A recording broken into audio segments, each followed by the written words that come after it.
حبيبنا ونبينا وعظيمنا محمد رسول الله. Mes chers frères et sœurs, que le salut, la miséricorde d'Allah et sa bénédiction soient sur vous. Au nom d'Allah, le très miséricordieux, le tout miséricordieux, louange Allah au Seigneur de l'univers. Mes chers frères, nous sommes tous venus ici pour écouter et pour lire le Coran d'Allah Tabaraka wa Ta'ala. Tout d'abord, nous devons connaître c'est quoi le Coran. Notre Seigneur nous a dit à travers la sourate Ibrahim, كتاب أنزلناه إليك لتخرج الناس من الظلمات إلى النور بإذن ربهم إلى صراط العزيز الحميد. Que le Coran est un livre que nous avons fait descendre sur toi, ô toi prophète, afin que tu fasses sortir les gens des obscurités vers la lumière par la permission de leur Seigneur, vers le chemin du Seigneur le Tout-Puissant, le digne de louange. Le Coran, mes chers frères, est le livre, comme vous savez très bien, que notre Seigneur nous a envoyé pour que nous sortons des obscurités vers la lumière. Trop longtemps, il y avait des gens toujours qui ont cherché à trouver des erreurs qui sont dans le Coran, à reprocher le Coran. À l'époque du prophète, alayhi salatu wassalam, il y avait quelqu'un qui est allé auprès du prophète, il lui a dit que j'ai trouvé des erreurs linguistiques qui sont dans le Coran. Et là, le prophète lui a dit, mais où sont ces erreurs? Il a dit qu'il y a 4 mots, que ce mot-là n'était pas utilisé par les anciens arabes, et ne sont pas utilisés par les arabes d'aujourd'hui, et ne seront jamais utilisés par les générations à venir. Ça veut dire que ce sont des mots erronés, des mots faux. Et là, le prophète lui a dit, quels sont ces mots? Il a dit le premier mot, وَلَقَدْ اسْتُهْزِئَ بِرُسُلٍ. Stouhzia, les arabes disent yuza, mais pas stouhzia, se moquer. Et il a dit le deuxième mot, al-qaswara. Les arabes disent asad, mais ils ne disent pas qaswara, le lion. Le troisième mot, il a dit kubbara. Les arabes disent kabir, mais ils ne disent pas kubbara, grand. Il a dit le quatrième mot, anjab. Les arabes ne disent pas anjab, mais ils disent ajib, grand. Dans ce cas, le Coran, il a des erreurs. Et là, le prophète ne lui a pas répondu. Il y a un autre mec qui est venu poser une question. Le prophète a répondu à l'autre mec, mais il n'a pas répondu au premier. Et puis lorsque le deuxième est parti, il a demandé au premier, qu'est-ce que tu as dit? Et le premier a répété sa question. Le prophète ne lui a pas répondu. Une autre personne est venue encore lui poser une question, le prophète lui a répondu. Il est parti. Le prophète a encore reposé la question à celui-là. Mais qu'est-ce que tu as dit? Le mec a encore répété sa question. Le prophète ne lui a pas répondu. Un autre encore est venu poser une question. Le prophète lui a répondu. Il n'a pas répondu le premier. Il a encore posé la question au premier. Mais qu'est-ce que tu as dit? Le premier s'est énervé. Parce qu'il était parmi les plus grands des Arabes à l'époque. Il était dignitaire. Il s'est énervé. Vous savez ce qu'il a dit au prophète? Il a dit Atastahzi'u bi ya ibn al-qaswrat al-arab wa anta ta'lam anni rajulun kubbara hada shay'un ajab. Il a utilisé les 4 mots qu'il a dit qu'ils ne sont pas utilisés et ils ne seront jamais utilisés par la génération à venir. Il a dit que Atastahzi'u bi, te moques-tu de moi? Wa anta ya ibn al-qaswrat al-arab, ô toi fils de l'arabe, wa anta ta'lam anni rajulun kubbara, alors que tu sais que je suis un homme très grand. Hada shay'un ajab, c'est une chose très étrange. Le prophète lui a dit donc, tu as utilisé ces mots-là, que tu as dit qu'ils ne seront jamais utilisés. Il était le premier à les avoir utilisés. Le prophète lui a dit que le Coran c'est un livre de Dieu. Les mots qui sont utilisés ne sont pas des mots arabes, ni des mots français, mais ce sont des mots divins.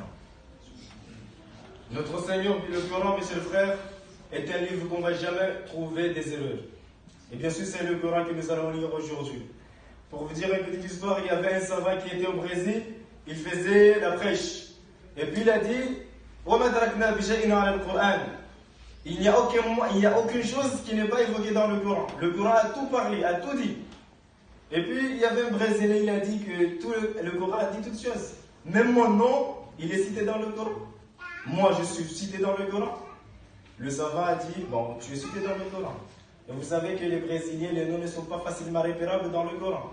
Parce qu'ils ne sont pas Ibrahim, ou Yahya, ou Moussa.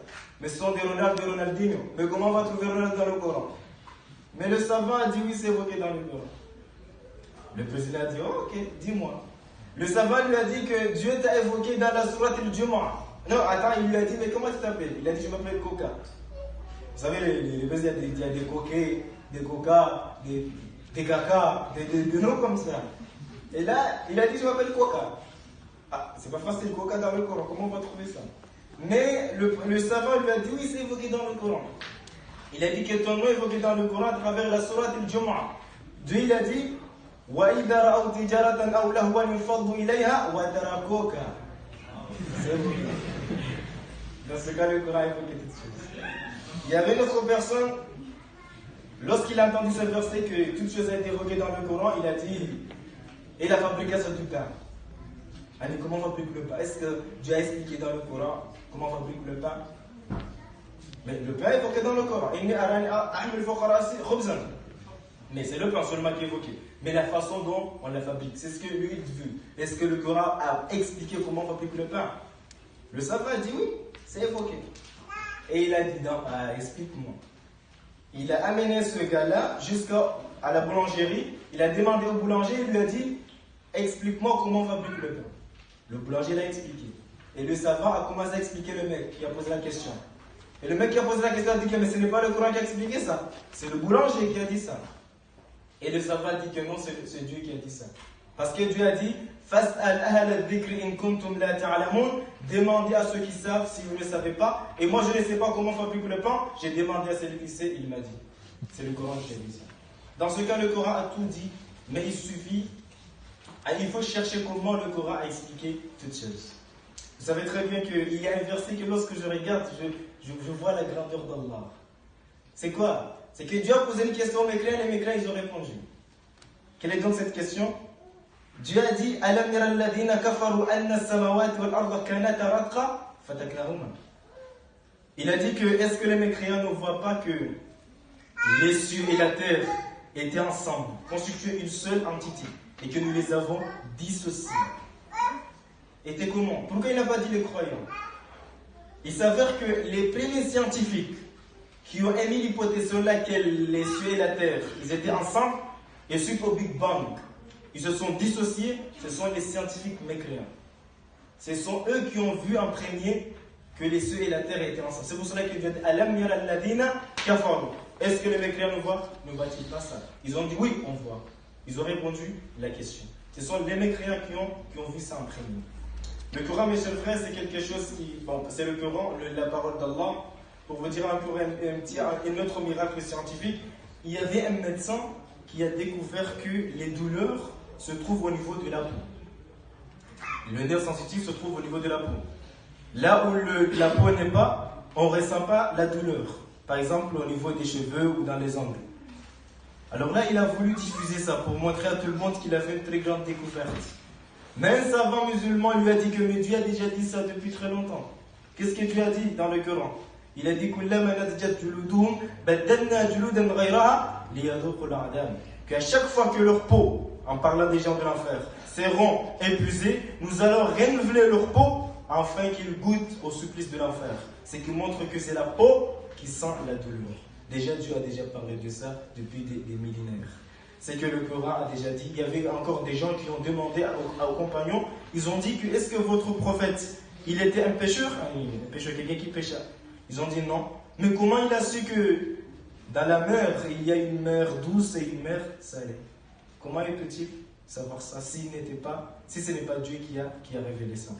Et bien sûr, le Coran regorge beaucoup de miracles. Si on regarde ce Coran, on se rend compte que c'est la parole d'Allah Tabaraka wa Ta'ala. J'aurais aimé dire beaucoup de choses, mais bon, vu qu'on n'a pas beaucoup de temps, je dirais surtout un conseil à mes frères qui vont participer dans cette musabaqa, leur dire que la première chose qu'on doit faire, c'est avoir ikhlas niya, avoir une bonne intention. Savoir qu'on est venu ici, pas pour qu'on nous appelle qari, mais on va lire pour Allah tabaraka wa ta'ala. Et pourquoi? Parce que le prophète a dit que la première personne qui sera jugée le jour de la rétribution est un martyr. Ce martyr, les anges vont l'amener au paradis. Et vous savez que le paradis est très vaste. Dieu a dit que le paradis est très large que les cieux et la terre. Il y avait un ange qui a dit à son Seigneur, il a dit: oh Seigneur, donne-moi 1000 ailes, et 1000 fois la force des anges, et 1000 fois la vitesse des anges. Vous savez, un ange peut aller du ciel jusqu'à la terre en une seule seconde. Mais lui, il a voulu 1000 fois la vitesse des anges, et 1000 ans de vie. Dieu lui a dit: mais pourquoi faire? Il a dit: pour faire le tour du trône. Le Seigneur lui a dit que tu ne pourras jamais faire le tour du trône, même si je donne l'éternité. Il a dit: oh Seigneur, exauce mon vœu. Son Seigneur lui a donné ce qu'il a voulu. Il a commencé à faire le tour. Jusqu'à arriver au terme de sa vie, il était en train de pleurer. Pourquoi? Parce qu'il n'a rien fait. Et là, une femme du paradis est passée, il lui a vu, il lui a dit: oh ange, pourquoi pleures-tu? Tu ne sais pas qu'il est au paradis ou qu'au paradis on ne pleure pas? Il a dit que je pleure parce que Dieu m'a donné 1000 ans de vie. Et 1000 fois la force des anges. Et 1000 fois la vitesse des anges pour que je fasse le tour de son trône. Et jusqu'à maintenant, je n'ai rien fait. Et la femme du paradis lui a dit: est-ce que tu sais ce que tu as fait pendant toute cette durée de vie et pendant cette grande vitesse? Il lui a dit que tu n'as même pas parcouru le 1% du paradis d'Abu Bakr ibn Siddiq.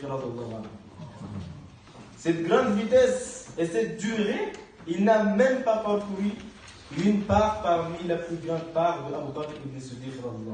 Le paradis est très vaste, mes chers frères.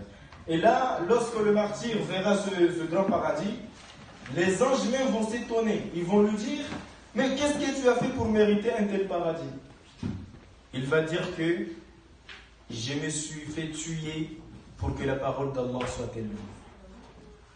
Et son Seigneur lui dira: kadabta, tu mens. Tu t'es fait tuer pour qu'on dise de toi que tu es audacieux et tu es courageux. Ils ont déjà dit: c'est fini. Il va ordonner aux anges de l'enfer de l'amener en enfer. Une deuxième personne viendra. C'était quelqu'un qui nourrissait aux pauvres. Et lorsqu'il viendra, on lui posera la même question. Il dira que j'avais beaucoup d'argent, je donnais à tout le monde pour Allah tabaraka wa ta'ala. Dieu lui dira: kadabta, tu nourrissais aux gens pour qu'on dise que innaka annaka jawad, que tu es généreux. Ils ont déjà dit: c'est fini. Il va ordonner les gens de l'enfer de l'amener en enfer. Et la troisième personne qui viendra, c'est un lecteur du Coran. Et on lui posera la même question. Il dira que j'ai lisé le Coran jour et nuit pour plaire à mon Seigneur. Et son Seigneur lui dira: kadabta qarat al-Quran yuqal annaka qari. Tu as lu le Coran pour qu'on dise de toi tu es un lecteur. Ils ont déjà dit c'est fini. Et il va ordonner les anges de l'enfer de l'amener en enfer. C'est pour cela que la première des choses à faire ici, c'est avoir une bonne intention. Si on a organisé ce genre d'activité, ce n'est pas qu'on vienne ici pour lire le Coran, non. C'est surtout pour encourager de mémoriser et d'apprendre le Coran. Il faut se poser premièrement la question: je vais lire le Coran pour qui? Je vais lire le Coran pour Allah tabaraka wa ta'ala. Et là, puisqu'on n'a pas beaucoup de temps, surtout parce qu'on a commencé tardivement, je vais laisser ici, tout en vous disant que je vous souhaite surtout les participants une très bonne chance. Et celui qui sera le premier ici, se peut qu'il est le dernier auprès d'Allah. On ne sait jamais. Là, il ne faut pas dire que je suis le premier, je suis le dernier. Non. C'est Dieu qui juge. Mais nous allons donner seulement une simple appréciation. Et je dis encore que j'avais beaucoup de choses à dire, mais vu que le temps